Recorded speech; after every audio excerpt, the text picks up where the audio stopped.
আপনি সবসময় তার সাথে যোগাযোগ করেন এবং আপনি হয়তো এখনো চরমভাবে চাইছেন তার সাথে কথা বলতে, কিন্তু আপনি সামাও কথাটা বলতে পারছেন না। এই যে আপনি তার সাথে এখন কোনো রকমভাবে যোগাযোগ করতে পারছেন না, কথা বলতে পারছেন না, এই জায়গাটা কিন্তু তারা নিতে পারছে না। সে ভাবছে কি করলে এই জায়গাটা থেকে আমি বেরোবো, কি করলে আমি এই জায়গাটা থেকে বেরোবো, কি করলে এই নেগেটিভিটি থেকে, নেগেটিভ এনার্জির থেকে আমি বেরোবো। এই নেগেটিভিটিগুলোকে আমি আর নিতে পারছি না।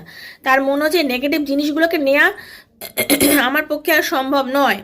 কারণ দেখুন, মানুষ সবাই, আমরা একটাই কথা বলি, দিনের শেষে সবাই মানুষ, যে যেমন কর্ম করবে সে তার ফল পরিষ্কার কথা ভোগ করবেই। যে যার কর্ম করবে সে তার কর্মফল একদিন ভোগ করবে। মানুষ মানে আপনি হয়তো তাকে কখনো কোনো অভিশাপ দেননি, কিন্তু আপনার ভেতরের যে হায়, এই যে আমি বলি না যে দেখুন কারোকে কখনো চোখের জল ফেলতে নেই, ঠিক আছে? আপনার সাথে তার যে মিসবিহেভ, যে আপনাকে অনেক সময় মিথ্যে বলেছে, আপনাকে নানান রকম অছিলা করেছে, আর এমন ভাবে কথা বলেছে, আপনাকে নানা রকম দোনো মনো ইয়ের মধ্যে রেখেছে, আপনাকে আপনাকে আড়ালে রেখেছে, পরিষ্কার কথা আপনাকে আড়ালে রেখেছে।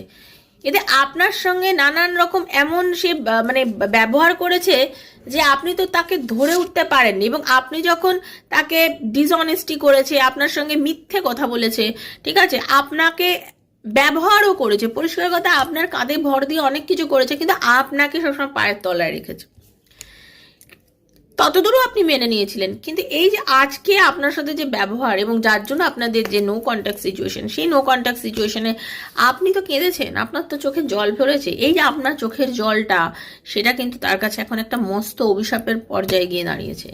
এবং উনি